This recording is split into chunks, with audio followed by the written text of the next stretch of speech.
میرا آج کا لیکچر 11ویں جماعت کے لیے، اور ہم نے نظم پڑھی خاک ہند پچھلے لیکچر میں، اس کی قرأت کی، اور آج ہم اس کے جو سوالات ہیں کچھ وہ کریں گے، ان کے جوابات ہم اس پہ لیکچر ہوگا۔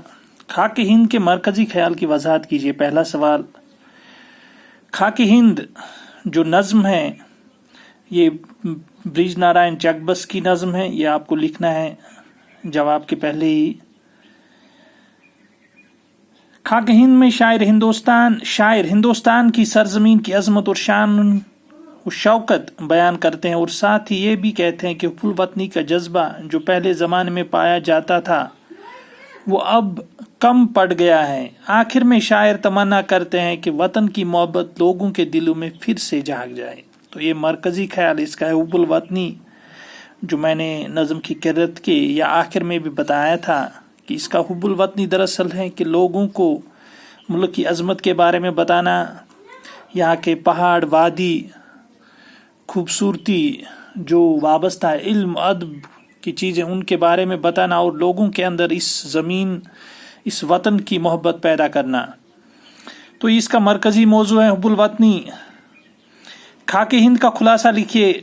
خاک ہند کا خلاصہ لکھنا ہے۔ اس کا جو آپ نظم پڑھتے ہیں اس لیول پہ 11ویں جماعت میں یا 12ویں جماعت میں بھی، آپ کو نثر میں آپ نے جو نظم میں جو خیال پیش کیا گیا ہے اس کو نثر میں لکھنا ہے، یا نظم میں جو پیش کیا گیا اس کو نثر میں۔ وہ زیادہ آپ کو تشریح میں گہرائی میں جانا ضروری نہیں ہے، صرف نثر میں اس کو لکھنا ہے، تھوڑا وضاحت کرنی ہے کچھ چیزوں کی، اسی کو خلاصہ کہتے ہیں۔ نثر میں آپ کو پروز میں لکھنا ہے، جس کو انگریزی میں کہتے ہیں۔ تو اس کا خلاصہ، خاک ہند کا خلاصہ لکھیے۔ خاک ہند کچھ نوٹس پہ یا کئی جگہوں پہ آپ کو لکھا ہوگا کہ خاک ہند نظم کے بارے میں نہیں لکھا ہوگا کہ یہ کن کی نظم ہے، لیکن جب امتحان میں آپ لکھیں گے تو وہاں پہ آپ کو ضرور لکھنا ہے کہ یہ کن کی نظم ہے، یا غزل کے متعلق پوچھا جائے، شعر کے متعلق تشریح، تو وہاں پہ شاعر کا نام لکھنا ضروری ہوتا ہے۔ تو یہاں پر بھی آپ لکھیے، اگر نہ پوچھا گیا ہو پھر بھی آپ لکھیے۔ خاک ہند برج نارائن چک بس، پنڈت برج نارائن چک بس کی مشہور نظم ہے۔ خاک ہند میں شاعر ہندوستان کی سرزمین کی عظمت اور شان و شوکت بیان کرتے ہوئے کہتے ہیں کہ اس سرزمین کو قدرت نے اپنے خزانوں سے بھر دیا ہے اور اس کو حسن عطا کیا ہے۔ اس کی زیب و زینت کا یہ حال ہے کہ ہر صبح سورج آ کر ہمالیہ کی چوٹیوں پر اپنی کرنیں ڈال کر اس کو منور کر دیتا ہے۔ منور جیسے نور پھیلاتا ہے جب وہ صبح کی روشنی پڑتی ہے پہاڑوں پر، یا پہاڑ جب آپ دیکھتے ہیں تو وہ چمکتے ہیں، برف ہوتی ہے ان پہ، تو وہ ایک طرح سے نور جیسے پھیل جاتا ہے۔ اس سرزمین میں ایسی ذی علم وہ ہنر شخصیتیں اٹھی ہیں جنہوں نے بیرون ممالک کو بھی اپنے علم ہنر سے فیض پہنچایا، تو باقی جگہوں سے بھی فیض یہ آپ آج بھی جانتے ہیں۔ تو یہ اپنی تعریف کرتے اپنے ملک کی۔ یہ سرزمین اس وقت بھی علم و ادب کا گہوارہ بنی تھی جب یونان جہالت کے اندھیروں میں بھٹک رہا تھا۔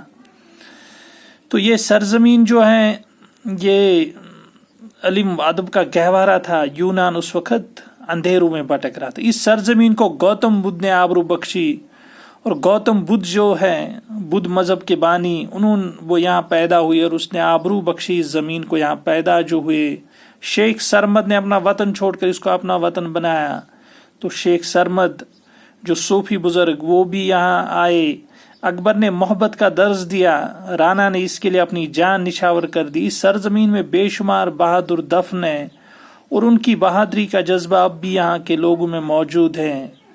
یہاں کی خوبصورتی میں کوئی فرق نہیں آیا ہے، البتہ حب الوطنی کا جو جذبہ پہلے پایا جاتا تھا، تو یہ شاعر مختلف خوبیاں گنا کے، مختلف شخصیات کا ذکر کر کے دراصل اس سرزمین کی عظمت کو آشکارا کرنا چاہتے، سرزمین کی عظمت کو سامنے لانا چاہتے، تاکہ لوگوں کے اندر وہ پہلی جیسی حب الوطنی جاگ جائے۔